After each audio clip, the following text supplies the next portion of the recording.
Olá, começa agora mais uma série de Ruby, uma linguagem de programação natural. Isso será um conjunto de videoaulas que está sendo produzido por mim, Paulo Góes, conhecido como iGen, e Tássio Bill Andrade. Um pouco de história. O Ruby foi uma linguagem criada pelo japonês Yukihiro Matsumoto, o velho Mats, em 1993. A princípio, Mats havia desenhado a linguagem para ser uma linguagem do tipo natural e não simples como o pessoal pensa. O fato de ser natural é porque a linguagem permite que possamos usar de abstração de objetos da nossa linguagem, ou seja, a linguagem Ruby ela é totalmente adequada à OOP, orientação ao objeto. Só que o Ruby saiu de cena, não que saiu de cena, mas perdeu a sua popularidade, mas recuperou-a logo após o sucesso do framework Rails, desenvolvido por David Heinemeier Hansson em 2004. A propósito, esse Hansson, ele criou um dos frameworks mais utilizados pelos web developers hoje em dia, o Ruby on Rails, como é conhecido o Rails. E novamente o Ruby voltou à mídia. Onde usar o Ruby e por que usá-lo? Bem, o Ruby ele pode ser utilizado para a criação de aplicativos web, administração de computadores e redes também, porque dentro da própria linguagem você tem um módulo chamado, por exemplo, o módulo socket. Ele permite a transmissão de IPs, ele lida com requisições e respostas de protocolos HTTP, SMTP, POP, entre outros. Pode ser utilizado para automação de tarefas, programação de jogos e quase tudo que uma linguagem orientada a objeto pode proporcionar. Características da linguagem. O Ruby é uma linguagem interpretada e muito dinâmica, totalmente orientada ao objeto. Tudo em Ruby é objeto. Quando você cria uma variável e passa para ela um valor, por exemplo, 1, na verdade aquela variável está servindo como referência ao objeto 1, que é uma representação da classe fixNum. Em algumas aulas vocês vão entender melhor isso.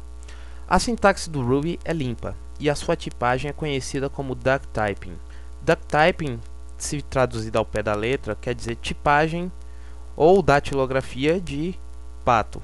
Eu explico como funciona esse conceito. Em Java ou C++, você não pode criar uma variável sem declarar primeiro o tipo de dado que essa variável vai suportar.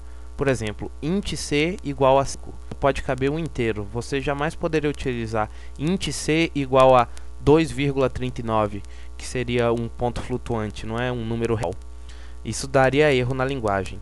Duck typing é o seguinte: se anda como pato, se grasna como um pato, tem bico de pato, provavelmente é um pato. É o que diz o duck typing. Ou seja, o Ruby ele vai observar primeiro o conteúdo que está sendo atribuído à variável. Se aquele conteúdo parece inteiro, ele vai ser inteiro. Se parecer float, vai ser float. E assim por diante. Blocos de código para passagem de texto. Isso é uma das armas mais poderosas do Ruby. Além de poder passar para os métodos os parâmetros, ou seja, valores como parâmetros, você pode passar também um bloco de código como parâmetro direto para uma função. Vocês vão entender isso mais à frente. Ruby é portável.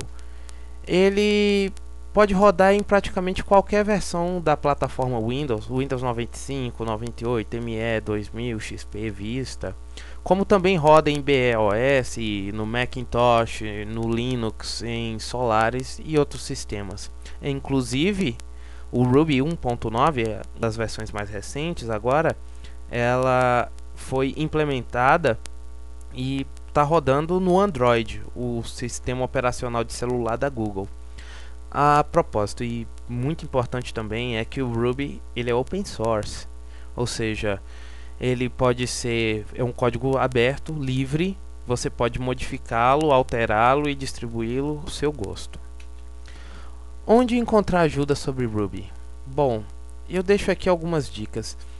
O site oficial é o primeiro que você deve procurar, http rubylang.org.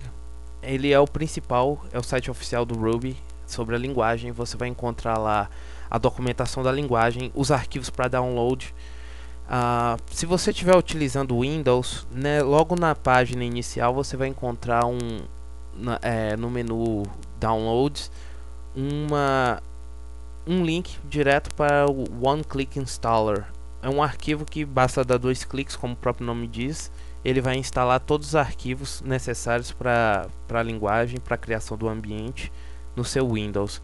No caso do Linux e de outros sistemas operacionais, o site vai instruí-lo a como utilizar todas as ferramentas possíveis do Ruby.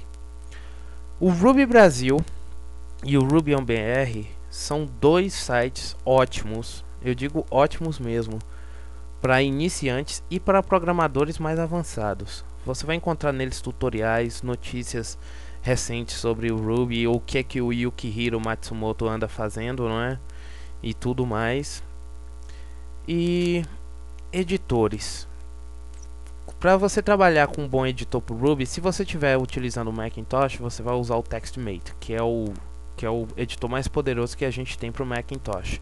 No caso do Windows, no One Click Installer, quando você instala o Ruby, ele instala também uma espécie de editor de textos, o Site, que vai servir para teste. Ele é bom, mas eu sugiro ou o Notepad++ ou o Komodo. Fica a dica aqui, o Notepad++ ele é mais leve. Para quem tiver problemas com travamentos no Windows, eu aconselho utilizar o Notepad++ e procurar alguns plugins para eles. O Linux, no caso do Linux, se você estiver utilizando o KDE, você vai usar o Kate, ou o GNOME você vai utilizar o Gedit, mas ambos vão precisar de alguns plugins próprios para a linguagem. Bom, agora começaremos uma nova parte dessas videoaulas. Vamos começar falando sobre variáveis e constantes. Até mais.